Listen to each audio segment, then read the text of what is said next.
Some holiday I have never used for holiday cards, I don't think, and that is alcohol backgrounds. It's not really my first go-to background for a holiday card. I don't know why, because after playing around and getting some of the results that I did get, I am definitely going to be making a ton more of these. But I'm not just going to be using alcohol inks. I wanted to show you a couple other ways that you can get that alcohol background look without playing with any of the inks. So let's get into it. So let's have a sneak peek at what we're going to be making today. I really liked the way that these came out. Now, I have to tell you up front that alcohol inks sometimes really don't look that great until you're done with your project. So keep going and just really enjoy the process for one, but also see how you can finish it off to really bring it to life. Before we get started, I did want to just take a quick second to tell you how I keep all my alcohol ink stuff. So this container right here is from IKEA. Any container will do, but I like to have everything all in one place. That way, when I know it's alcohol ink day, I pull out my little container here and we're ready to go. I'm going to be also playing on 3 different surfaces: acetate, vellum, and some Brayer Reese kind of synthetic paper. It's almost very similar to Yupo paper. There are lots of other things you can use, but I'm also going to be using this Revlon hair curling dryer. Interesting piece of equipment, I know, but I really like the way the settings are. So you can get a cool, heavier setting, or you can do a heated setting with low and high. So it just gives you really a plethora of options. So I saw this on a YouTuber who does a lot of alcohol ink art, and I just had to get it. So it's a good tool. I do recommend it. I'm also going to be using this pipette. I think I'm saying that correctly, but it's going to be used to drop my blending solution onto my cardstock. So if you are playing along with me right now and you have all of your supplies out, have no fear. You can just play around and play along with me. I am going to be talking about multiple ways to get the alcohol ink background look without just the inks. So if you're just here hanging out, saving this for later, and you're just listening, either way, I'm going to walk you through the process that I took. So this first part, I put down some alcohol ink with my pipette onto my cardstock. This is the Brayer Reese, very slick surface. And of course, because I'm doing this a voiceover for this, you can't hear what setting I have on. But I do right now have the cool, heavy setting on. And so you're going to see when you see the inks kind of fly around a little bit faster, that means it's on the heavier setting. And so if you're using a Wagner heat tool or I think Ranger has one, looks like a hair dryer. Either way, you can move it around. I opted for this as opposed to the Tim Holtz blower tool, which is in the frame on the right-hand side. That'll give me a different look. But this one, I'm just kind of moving the alcohol around sort of deliberately, like I think I have some kind of control in my life here, but I really don't. And I am also just going to go with it. I'm dropping more and more alcohol blending solution over it, and that's going to kind of loosen up the ink and move it around. I did want some parts to be darker, some parts you can see I'm getting some streaking. So all in all, you're never going to get the same look twice, but it's fun just to play. Now here's where I get super brave. I want to bring in green, but as we know, green and red are going to make a muddy color. So I had to be extremely careful as I was adding this green because I wanted it to be specifically 2 separate colors. You can see I'm getting a little bit of that mudding happening. Mudding? Is that a word?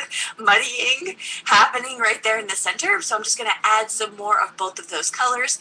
I'm going to try my very best to keep them separate. And I think I succeeded enough to say that these are 2 very distinct colors. Again, it's a risky game when you're talking about adding a red and a green on a piece of paper when it comes to ink. We'll come back to that in a little bit.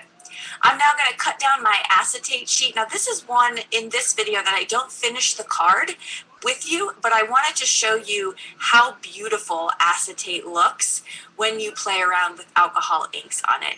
It's so much fun. So any non-porous surface is really going to give you a nice look with alcohol. It doesn't move around. It moves around quite a bit, especially when you add a little bit of that blending solution to kind of get it going. but it dries pretty quickly. Now this is scrapbook.com adhesive, so you can put some heat onto it, but even if I couldn't, I think the cool setting would have been just fine. So here it is up against the vellum. I just wanted to show you how pretty that was, and that would be a really nice card front for maybe a shaker card, and you can just really kind of give a wow factor with that. Here's the finished result on the vellum. I didn't get it to move around as much on this vellum. This is also from scrapbook.com, but I got a nice little soothing background, if you will, and I think that would be really pretty on a card as well. Okay, so now I have 3 of my alcohol inked backgrounds, and that red and green one looks, I saw it and I said, there's no way I'm going to be able to make a card with this. It looks terrible. It looks cool, but for a card, I'm not sure, but we'll come back to it. The second way I wanted to talk you through getting an alcohol inked look is to pretty much cheat. And this is a tape, a washi tape from Altenew, and it has that beautiful kind of alcohol inked background look. So what I'm doing is I'm meeting them up in the middle by taking this washi tape, and I tried to center it as best I could. And I tried to get it as close as I could so there was no white gap and it wasn't overlapping. I am going to add something to that in just a second. Now I want to cut off the corners here so I can fold this over. You certainly can cut this off, but I didn't want it to peel up at any of the sides. That's why I opted to fold it over to kind of finish off the look of it.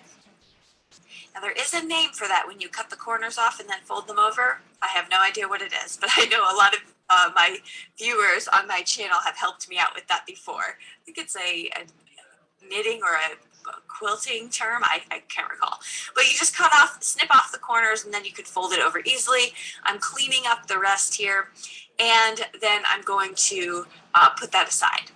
Now the third way of doing this, and this is another cheater code, is to pick up some Altenew alcohol inked backgrounds. These are already done for you. You don't even have to mess with any inks, and they are stunning. I'm going to show you through this card pack right here. I just thought they were gorgeous. And so I'm looking for a holiday sort of color that I could use. There was just, and really, I think we're kind of moving past the quote unquote traditional colors of red and green for our holiday cards. I have seen so many, particularly the last couple of years, in pinks, purples, blues. So really anything goes when it comes to holiday cards. Now I took out this snowflake die. I love it because it's all in one and it's a super thick and sturdy die. I used some mirror cardstock for it. And I'm going to cover up the seam of my washi tape. So I take this piece of glitter cardstock and I'm going to cut a very small sliver of a piece off. I think it probably was about a 1/8 inch size. And I'm going to lay that right across the center of my card. In hindsight, I would have picked more of a gold, maybe not gold because my snowflake's gold, but something where you can actually see it's sort of like a belly band across. So that's one thing I might do differently. I'm going to chop off the bottom of that snowflake because I'm not going to be putting a sentiment there. So I'm just going to cut that down, and I want this snowflake to line up at the bottom of my card so that it's sort of the focal point. Here I am just putting down some liquid adhesive, and I'm going to lay my band right across. Now, if you look closely at the card, you're going to see the band. You're not going to see the seam of the washi tape, even though I really think it was quite minimal. Okay, I get that all lined up. I'm going to add some liquid adhesive to the back of my snowflake, and I am going to place this down. I think this is a really elegant holiday card. I really liked it, and it's very simple. This is one that I definitely could mass produce. This is very, very simple. You're talking about 3 different elements on a card, minus any embellishments that you might add. So it's one of those you can get a lot of bang for your buck here for just doing multiple cards. I am going to pull out these really super cute little golden embellishments, and I'm going to add a little sentiment up there. Since baby it's cold outside, and this is right here what I keep all my holiday sentiments and colored items in. I recommend just having one consolidated place for all your holiday stuff because it keeps it really easy when you're trying to put some cards together.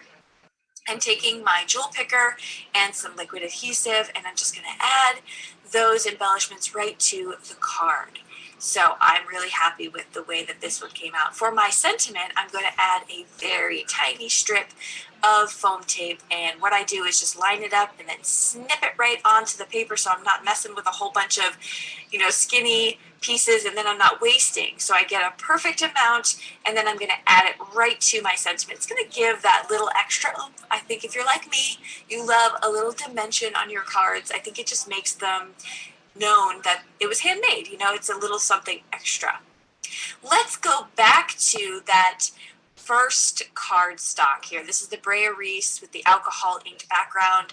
I am going to take out some glitter cardstock again. Now, I opted for this gold, rose gold kind of look because I really think it looks very pretty. When I put those two dies right down onto my panel, I was like, whoa, okay, now I can rock with this background. Because at first I was like, how am I going to make this work? But I just loved how the glitter really brought out something from that background. It looked really classy. And so I was shocked myself, folks, if you thought like me when I was making this, like, Mary, that's a wash, that's going in the trash. I really thought that it came out nice. So I'm just going to add those two pieces. Now, the Merry Christmas isn't very bright. It actually can get somewhat lost on it, but I think that's what I like about it. It's almost subdued, but not really. But then I took some of these florals I had in my stash. These are dies from a collection from Spellbinders, one of my favorite holiday collections, and they're all dies. Oh, here's a helpful tip. When you're pouring stuff over into a cap, make sure the cap's turned around. I poured it on top of the cap. Not helpful. I'm going to pull out some of these little tiny gems. They're different colored gems. And so I'm going to place one right in the middle of that flower, and then I'm going to put one on top of the eye because I could not for the life of me find the top of that eye. So we're just going to improvise.